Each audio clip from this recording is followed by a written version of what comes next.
행복한 안식일입니다. 명절 잘 보내셨습니까? 네, 교회를 찾으신 여러분 모두를 진심으로 환영합니다. 이 가족들과 명절을 보내는 것도 행복하지만 우리 하늘 가족인 우리 성도들과 이 명절 마치는 시간 함께 또 교회에서 안식일을 보내서 얼마나 행복한지 모르겠습니다. 하나님의 넘치는 은혜와 축복이 함께하기를 간절히 소망합니다. 우리 옆 사람하고 따뜻하게 좀 인사하고 시작할까요? 우리 하늘까지 함께 갑시다. 서로 인사하고 시작하도록 하겠습니다. 하늘까지 함께 갑시다. 오늘 특별히 우리 좀 반가운 우리 가족이 있다면 우리 이명옥 집사님 얼마나 반가운지 모르겠습니다. 코로나로 인해서 저희가 오랫동안 얼굴을 못 뵀는데 오늘 이렇게 함께 예배를 드리게 되어서 너무나 반갑습니다. 또 저희가 또 다 함께 하나님께 감사할 일은 우리 또 찬희 씨가 또 직장에 취직을 잘하고 직장 생활을 잘하고 있어서 얼마나 좋은지 모르겠습니다. 너무나 축하할 일이죠? 네, 여러분 항상 또 기도해 주시고 직장 생활 잘할 뿐만 아니라 또 믿음 생활 잘할 수 있도록 기도해 주시기를 부탁드리겠습니다. 벌써 시간이 10월 달이 되었습니다. 새로운 교과 2020년도의 마지막 사기를 공부하게 되겠습니다. 자, 우선 사기 시작하기 앞서 이번 주 TMI 우리 제안하는 내용 한번 살펴보겠습니다. 친형제자매에게 전화하세요. 네, 어쩌면 가깝다는 이유로 더 멀리 지내기가 쉬운 사이가 또 형제자매 사이가 아닌가 합니다. 이 안식일을 통해서 또 서로에게 안부를 묻고 또 기도하고 또 하나님의 사랑을 전하는 그런 시간이 되면 정말로 좋겠습니다. 두 번째로 이웃과 함께 음식을 나누어 드세요. 그리고 경비원들에게 감사하다고 말하세요. 네, 우리의 작은 사랑을 실천하는 이 안식일이 되었으면 좋겠습니다. 자, 사기입니다. 전체 제목이 뭡니까? 기독교 교육이라는 제목입니다. 기독교 교육. 이번에 한 기 동안 특별한 제목으로 저희들이 좀 공부를 하게 되겠습니다. 제가 전체를 다 조사하지 않았지만 제가 대충 아는 바로는 지금까지 저희 재림교회에서 이 기독교 교육이라는 주제로 교과를 다뤄보기는 처음일 것입니다. 그리고 대부분의 저자가 한 분 정도로 대부분 이렇게 다 운영이 됐는데요. 이번에는 북미 지역의 그 대학의 총장님들이 그렇게 기록하셨는데 얼추 한 10분 정도가 되실 거예요. 그래서 10분 정도가 함께 집필한 아주 특별한 기의 교과라고 할 수가 있겠습니다. 기독교 교육이 무엇인지, 우리가 어떻게 이 세상을 살아가는 동안 교육을 받아야 하는지, 어떤 교육을 끊임없이 우리는 추구하면서 살아가야 하는지, 그것에 대해서 함께 좀 공부하는 시간들을 갖도록 하겠습니다. 좀 실제적인 그런 시간이라고 할 수 있겠습니다. 여러분들이 열심히 또 공부하시고 참여하면서 큰 유익을 누리시기를 간절히 소망합니다. 금요일날 교과를 하면서 생길 수 있는 뭐 한 가지 애로사항이라고 한다면 우리 성도님들이 안식일을 토요일에 교과 공부를 하는 것보다 좀 교과 공부를 앞에서 담임 목사가 혼자 이렇게 지도하니까 좀 공부를 안 할 위험이 높은 것이 사실입니다. 그래서 여러분 우리 조금 더 분발하고 또 열심을 내서 매일매일 여러분들이 교과를 잘 공부하시고 오늘 이곳에 모이실 때는 처음으로 공부하는 시간이 아니라 복습하는 시간이 될 수 있도록 여러분이 협력해 주시기를 부탁드리겠습니다. 여러분 그렇게 해주시겠습니까? 네, 감사합니다. 오늘은 제1과로 에덴 동산의 교육, 에덴 동산에서의 교육이라는 주제로 함께 말씀을 나눠보도록 하겠습니다. 자, 우선 총론을 한번 좀 살펴보도록 하겠습니다. 자, 기독교 교육이라는 것이 무엇이냐? 여러분, 우리는 보통 교육을 어디에서 받는 것이라고 생각합니까? 학교에서 교육을 받는 거라고 생각해요. 그리고 우리나라 사람들의 생각 속에는 학교를 졸업하면 교육은 끝났다라고 생각하는 경향이 아주 강합니다. 하지만 사실 그렇지 않아요. 여러분, 최초의 교육은 어디서 이루어져요? 우리의 인생의 삶에서 가정에서 이루어집니다. 가정이 학교고, 그 다음에 진짜 학교를 다니고, 그 다음에 또 어디가 또 학교가 돼요? 사회가 또 학교가 되는 거예요. 사실 오늘 우리가 모이는 여기도 또 어디예요? 학교예요. 학교. 교회도 마찬가지로 또 학교예요. 우리는 죽을 때까지 무엇인가를 배우며 살아가야 되는 그러한 존재들이에요. 연약하고 부족하고 끊임없이 돌아보고 자라나야 되는 존재들입니다. 그래서 우리 재림교회의 아주 중요한 교리 가운데 하나는 무엇이냐면 그리스도 안에서 자라남.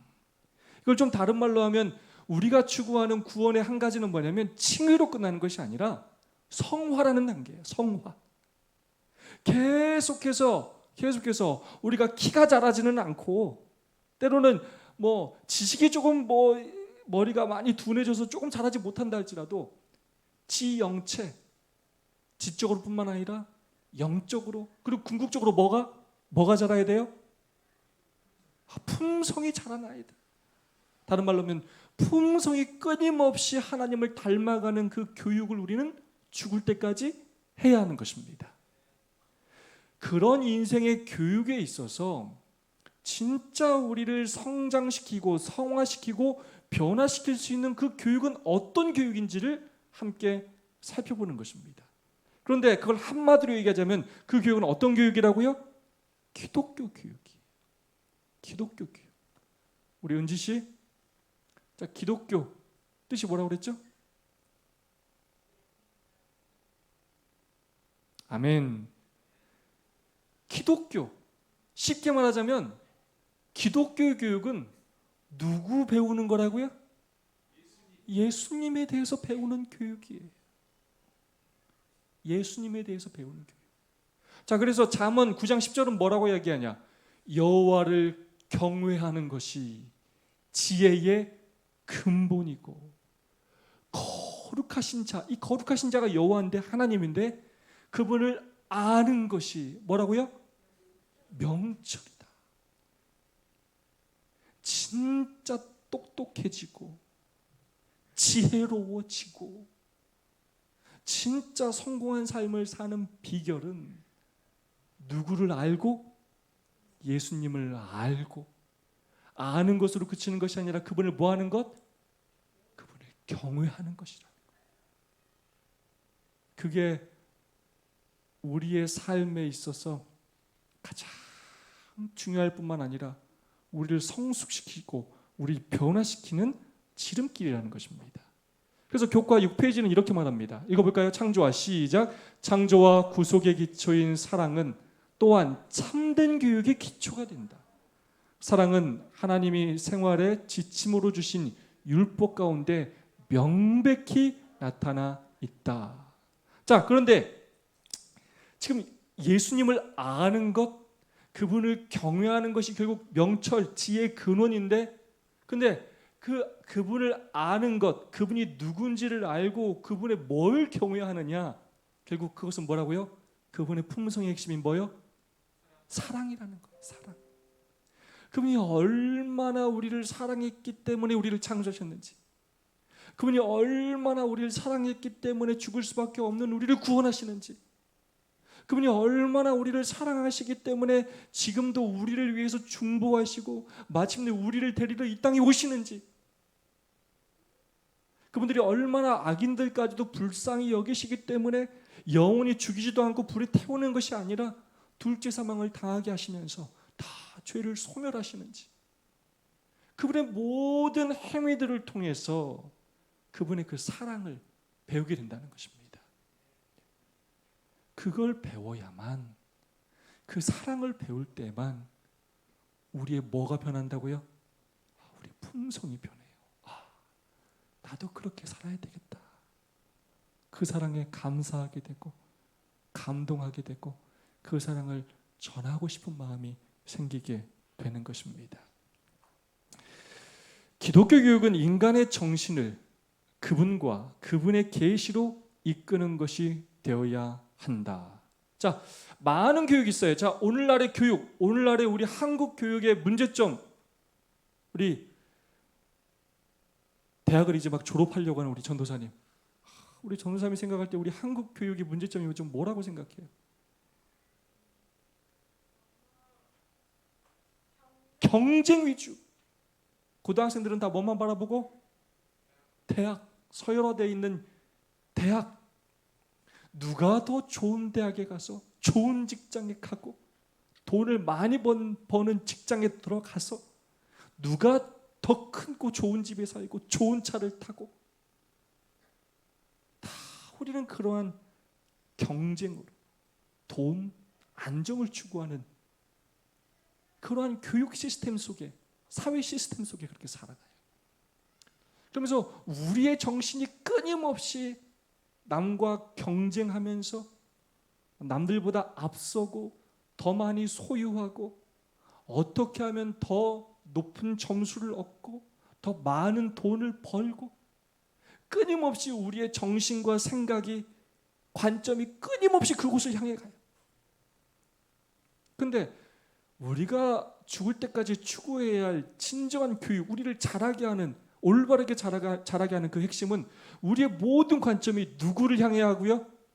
예수님을 향해야 하고, 또 그분에 관한 계시, 그게 뭐예요?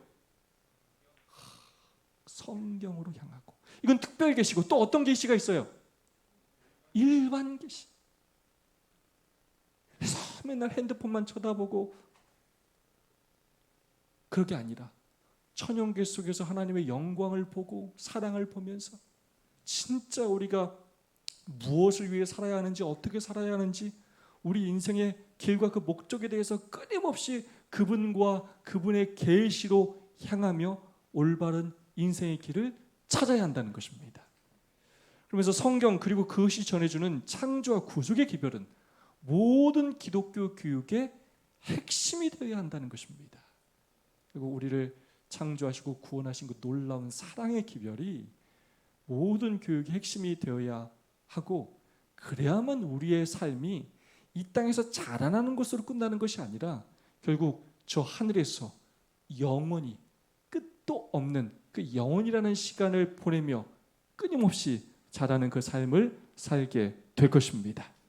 그러면서 이 성경절을 이야기합니다. 사람이 만일 온 천하를 얻고도 자기 목숨을 잃으면 무엇이 유익하리요? 진짜 참된 인생의 목적이 뭐냐는 거예요. 아무리 공부를 잘해서 서울대를 나왔든 하버드를 나왔든 뭐 석사, 박사를 뭐 4-5개를 가지고 있든, 그렇게 아주 그냥 머리가 빠지도록, 머리가 다 휘어지도록 공부하고 고뇌하고 고통받으며 그렇게 부귀영화를 누렸든, 뭘 잃어버린다면? 목숨을 잃으면. 다르게 말하면 저 목숨은 뭡니까? 한 단계 더 나아가서 영생을 잃어버린다면 무슨 소용이 있느냐라고 이야기하는 것입니다. 그러므로 우리는 결국 자라나야 되는데, 우리가 자라나야 하는 그 방향이 이 세상이 아니고 썩어 없어질 이 땅이 아니고 우리로 하여금 영원히 살게 하는 저 하늘로 향해야 한다는 것입니다. 그것이 우리 인생의 참된 목적이 될 수 있기를 간절히 소망합니다. 자, 기억점 말씀 다 함께 한번 읽어보겠습니다. 시작. 하나님은 그의 권능으로 높이 계시나니 누가 그같이 교훈을 베풀겠느냐. 아멘. 누가 그 같은 교훈을 베풀 수 있습니까? 있어요, 없어요? 없어요. 성경 같은 책은, 이런 교훈은 세상 어디에서도 찾아볼 수가 없어요. 그러므로 우리의 인생의 바른 길을 제시해주고 참된 행복을 제시해주는 것은 오직 예수님과 그분의 계시밖에 없습니다. 자, 토요일 소지는 이렇게 얘기합니다. 태초의 학교에 대해서 이야기합니다. 태초의 학교는 다른 것이 아니에요. 바로 에덴이 태초의 학교였습니다. 이 세상의 시작과 함께 세워진 교육제도는 그 후에 모든 시대를 통해 인류의 교육을 위한 모형이 되어야 했다. 그 원칙을 실제로 보여주는 하나의 시범학교가 우리 시조의 복음조례였던 에덴에 설립되었다. 에덴 동산은 교실이었고 천연계는 교과서였다. 창조주께서 친히 교사가 되셨으며 인류의 시조는 학생이었다. 아멘. 자, 이번 기 교과에 있어서 우리가 기독교 교육을 배우는 데 있어서 가장 기초가 되어야 될 내용입니다.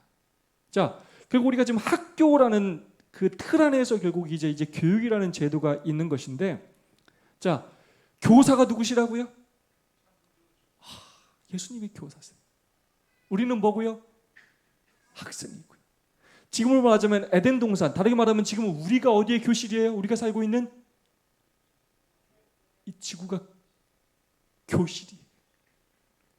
코로나를 경험하고 지진을 경험하고 화산 폭발을 경험하고 그런 가운데 우리의 주변에 병자들이 있고 영혼들이 있고 성도들이 있고 가족들이 있고 미워할 만한 사람이 있고 병들어 죽고 죄로 인하여 시름하는 이 세상과 함께 그런 사람들을 보시며 가슴 아파하시는 그 예수님의 마음을 이해하고 어떻게 우리가 예수님의 마음으로 이들을 구원해야 할지 배워야 하는 것이 바로 이 교실입니다. 이 세상이에요. 또 천영계는 또 교과서예요. 여전히 천영계와 하나님께서 유지하시는 모든 제도들은 우리들에게 교과서예요. 누굴 보여줘요? 하나님 예수님을 보여주면서 그분의 영광을 우리에게 선포하신다는 것입니다. 자, 그래서 이번 주는 태초의 학교에 대해서 한번 살펴보겠습니다. 최초의 학교 읽어보겠습니다. 창세기 2장 8절 시작. 여호와 하나님이 동방의 에덴에 동산을 창설하시고 그 지으신 사람을 거기 두시니라. 자, 하나님께서 에덴 동산을 창설하시고 아담과 하와를 그 속에 두셨습니다. 그리고 하나님께서 만드신 모든 것들로 누리며 또 행복하게 살도록 하나님께서 허락하셨어요. 그런데 하나님께서 특별한 일을 하십니다. 자, 읽어볼까요? 2장 15절 시작.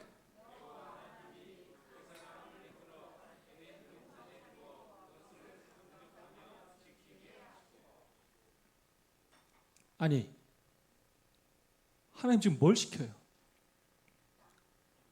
뭘 시켜요? 이 일을 시키시네.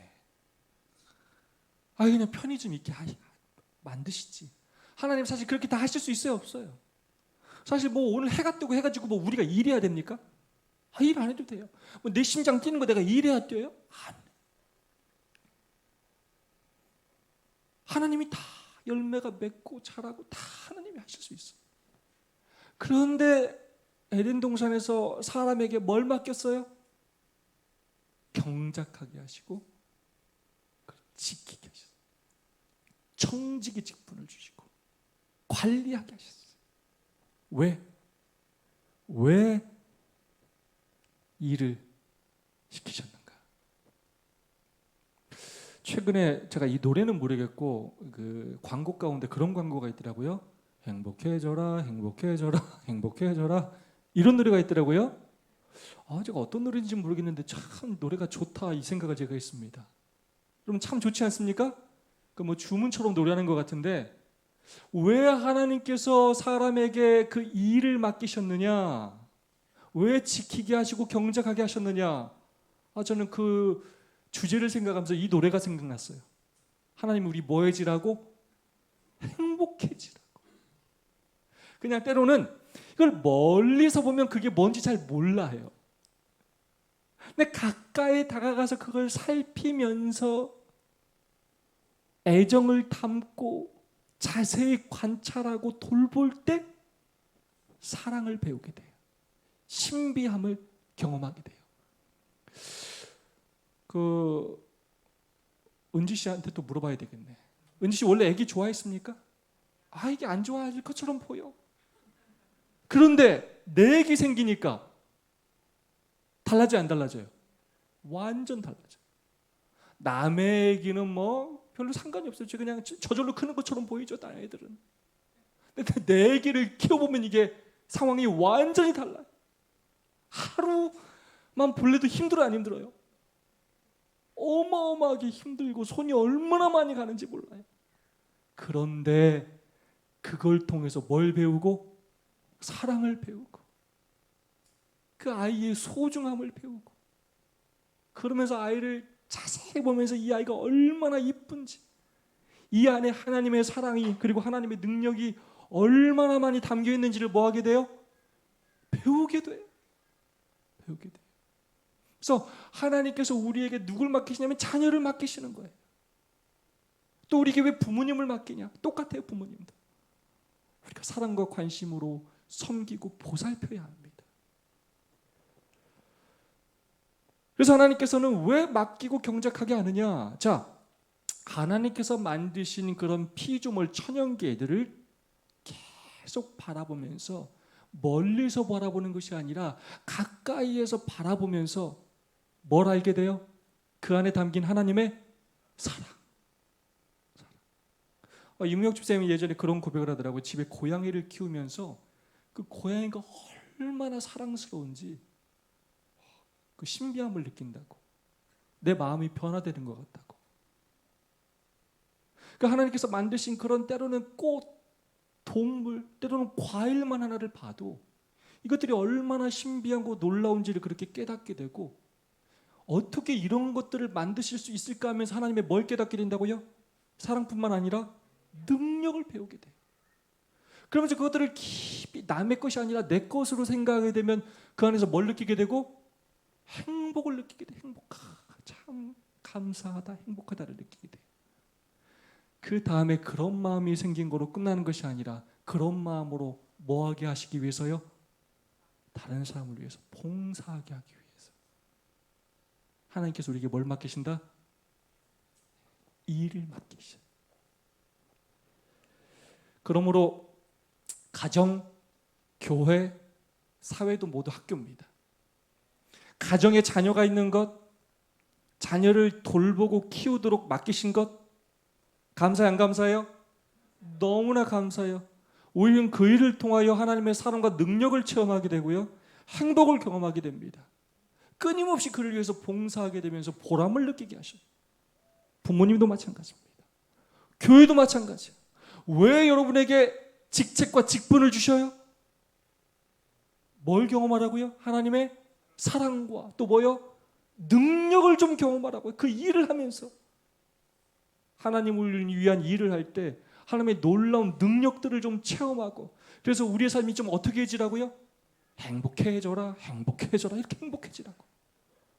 세상 일 하면서 느끼지 못했던 그런 감정들을 이 일을 하면서 좀 경험하라는 거예요. 세상에서 여러분 교회는 참 특별한 곳이에요. 뭐 일한다고 누가 돈 줍니까?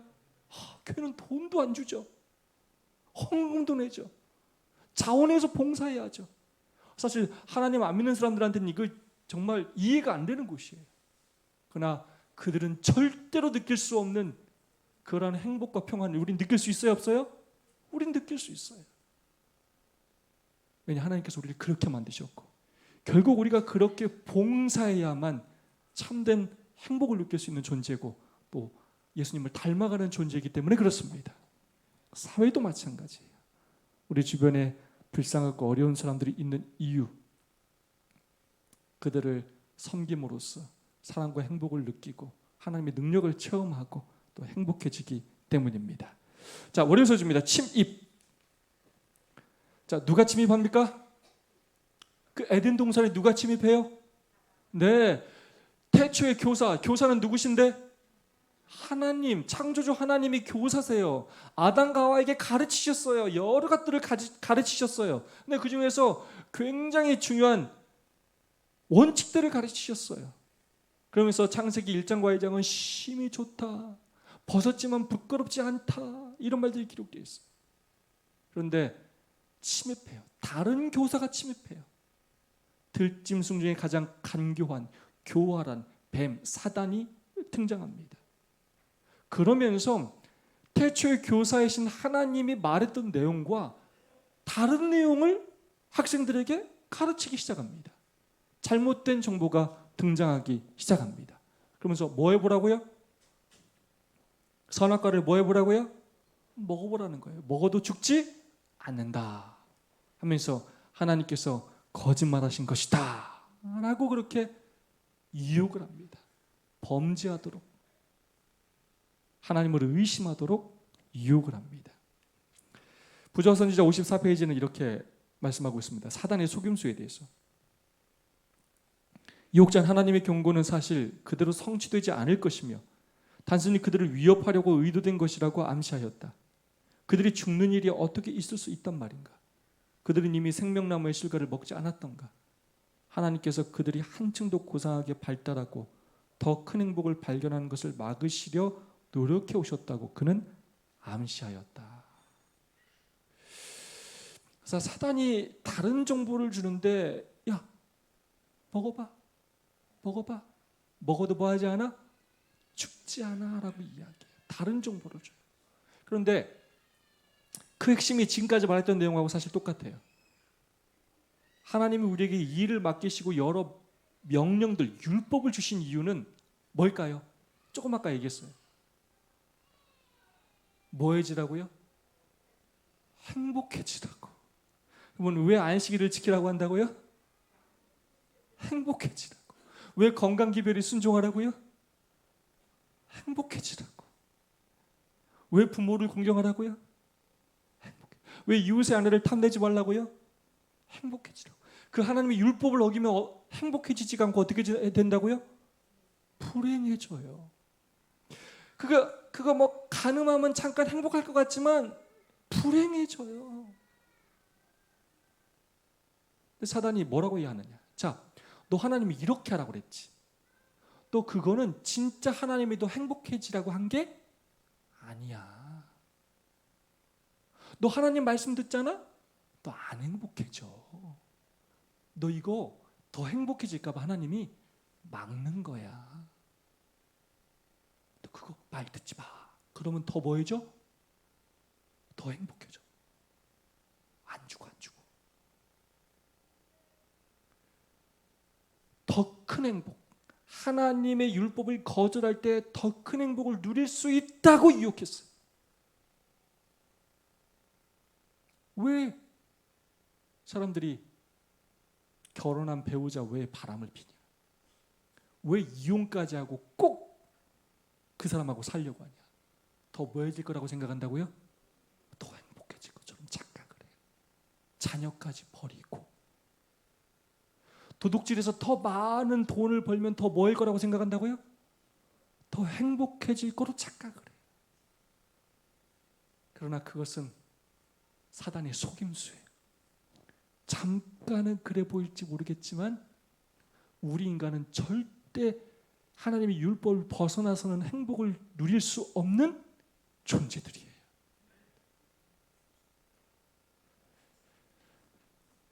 여러분, 하나님 외에 다른 곳에서 여러분의 인생의 행복을 찾지 마시기 바랍니다. 하나님께서 주시는 그 분복 안에, 율법 안에서 그 행복을 찾으시기를 간절히 소망합니다. 화해서집니다. 기별의 상실.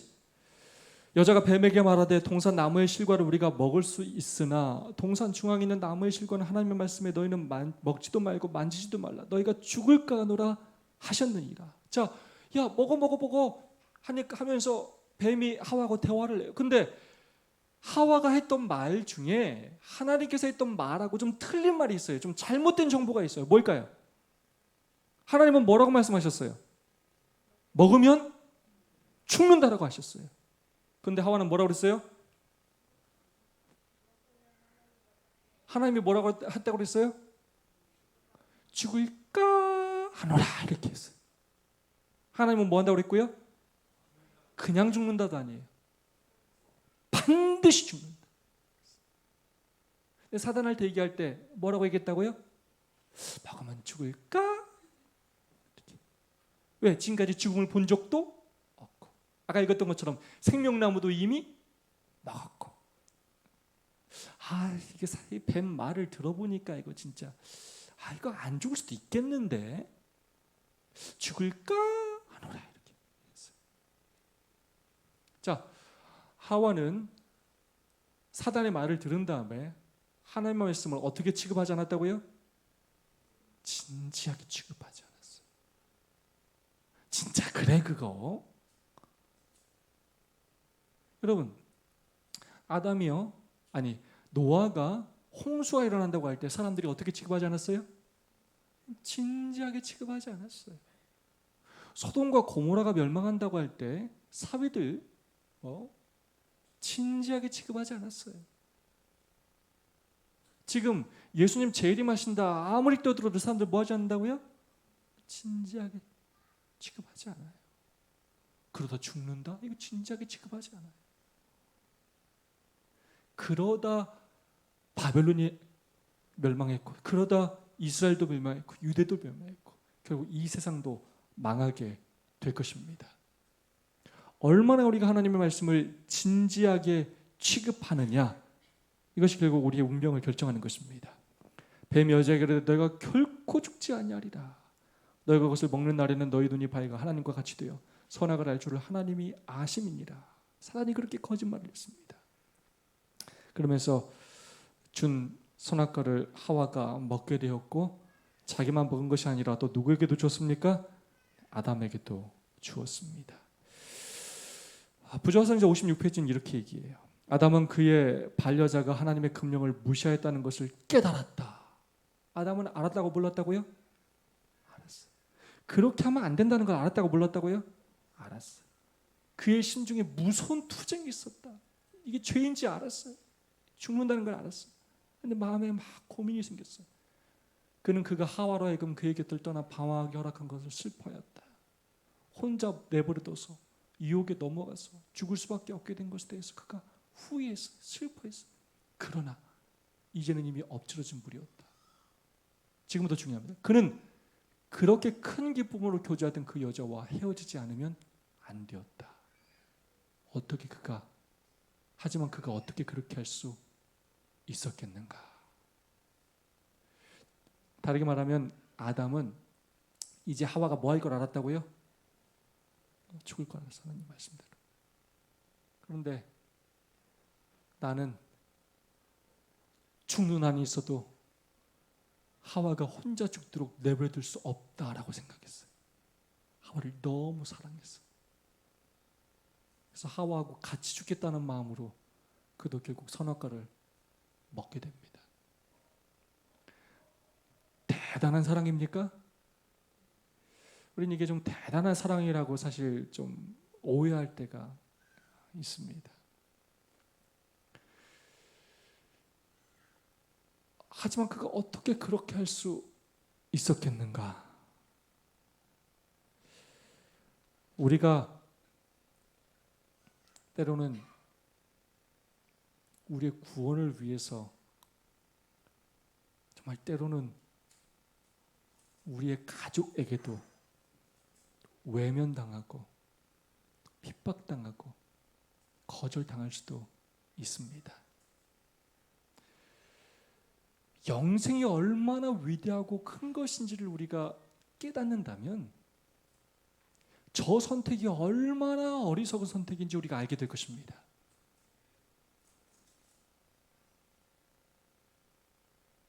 하나님께서 우리에게 주신 그 영원이라는 시간이 예수 그리스도의 그 보혈의 피가 얼마나 값지고 귀한 것인지를 깨닫는다면 절대로 저런 선택을 하지 못할 것입니다.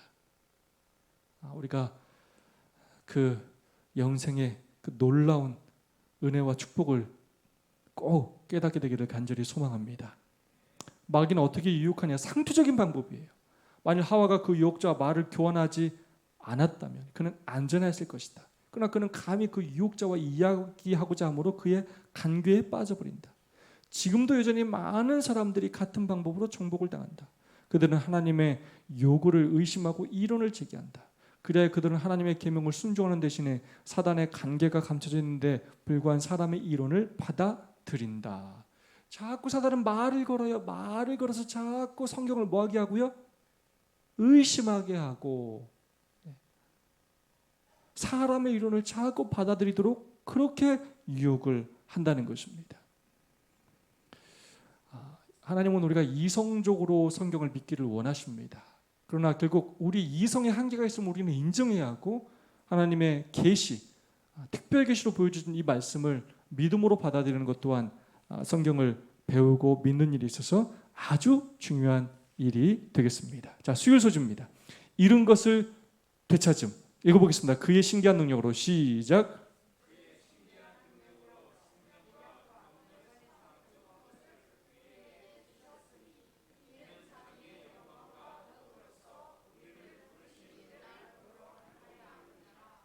아멘. 여러분, 이런 것을 되찾는 걸 좀 뭐라고 표현할 수 있겠습니까? 한 단어로? 어느 분이 말씀하셨어요 지금? 회복. 이명 집사님? 100점짜리 답입니다. 이런 것을 되찾으니 뭐라고요? 회복. 자, 기독교 교육의 궁극적인 목표는 저거예요. 뭐라고요? 회복이에요. 회복. 돌아가는 것이.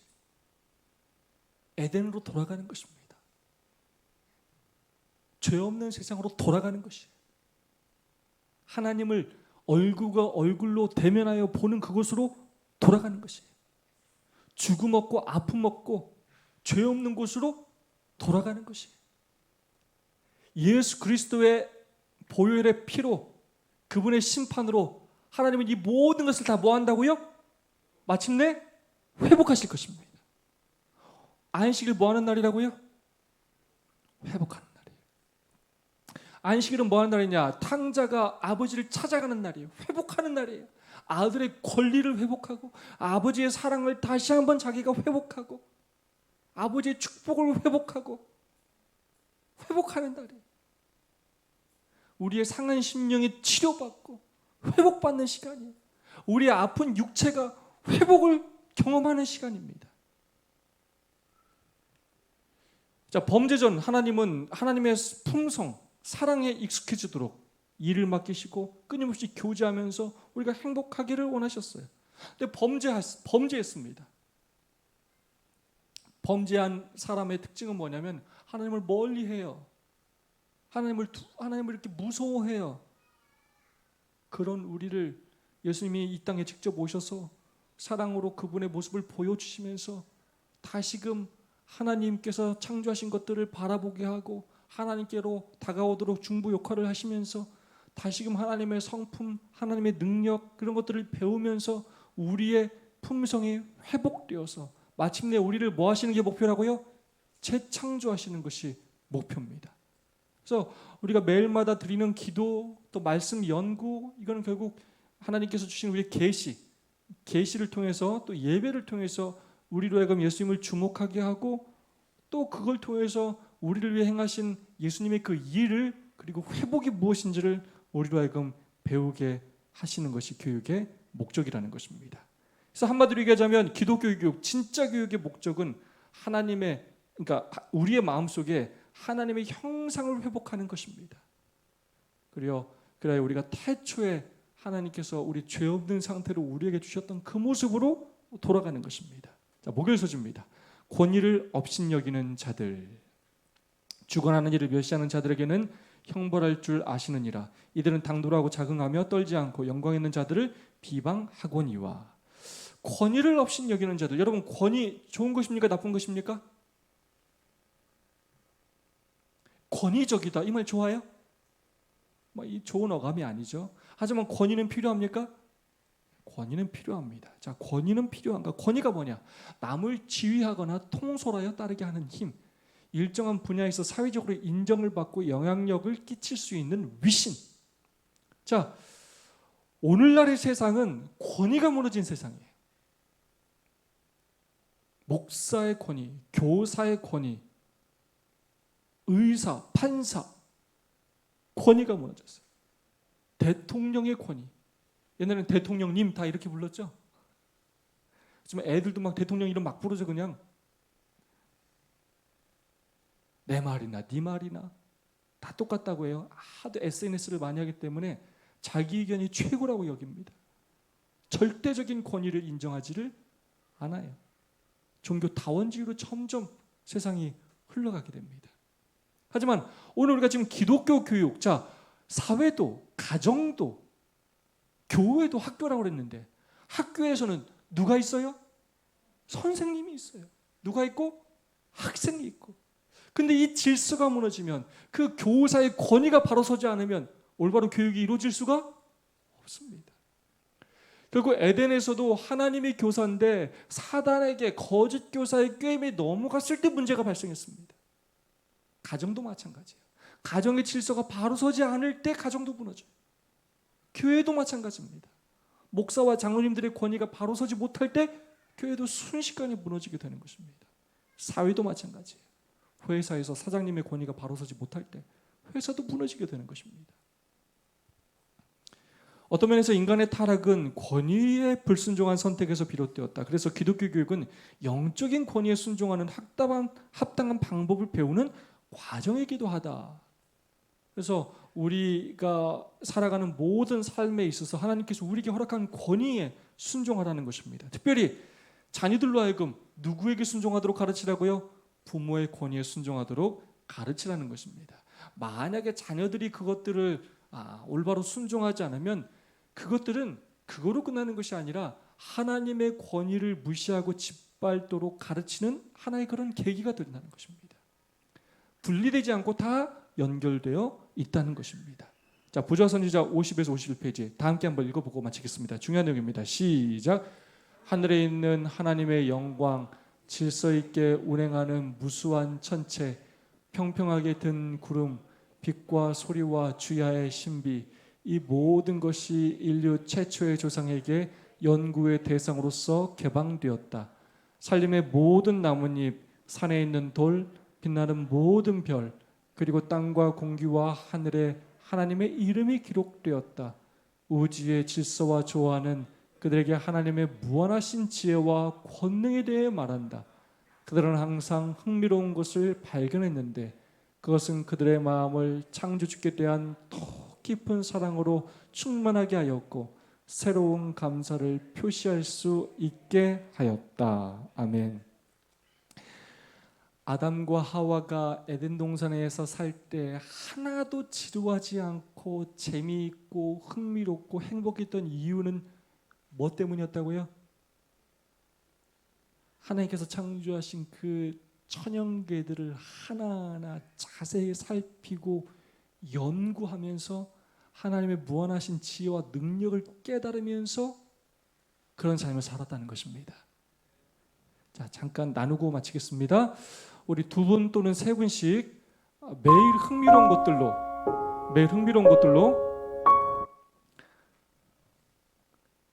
여러분이 뭘로 어떻게 매일의 삶 속에서 하나님을 더 잘 알아가고 또 감사하기 위해서 내가 할 수 있는 일은 무엇인지 한번 살펴보도록 하겠습니다. 소리 조금만 더 줄여주시면 좋겠습니다. 계시, 특별 계시로 그럴 수도 있고요. 또 일반 계시 중에서 천연계를 통해서 여러분이 또 그렇게 할 수 있겠습니다. 어떻게 내가 매일마다 좀 흥미로움 가운데 하나님의 능력을 내가 매일마다 좀 체험할 수 있을까? 그러기 위해서 나에게 좀 어떤 노력이 좀 필요할까? 나는 뭐 화초를 키워보겠다든가, 나는 또 어쩌든 뭐 좀 물고기를 키운다든가, 아니면 나는 뭐 천연계 중에서 어떤 뭐 나무에 대해서 좀 더 깊은 연구를 한다든가, 다양한 것들이 있을 수 있습니다.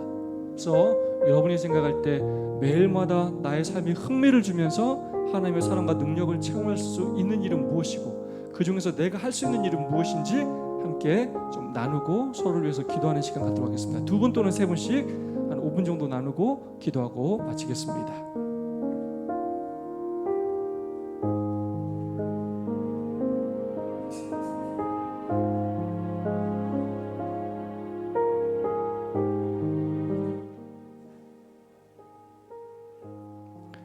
두 분 또는 세 분씩 같이 함께 하시고 기도해 주시면 좋겠습니다.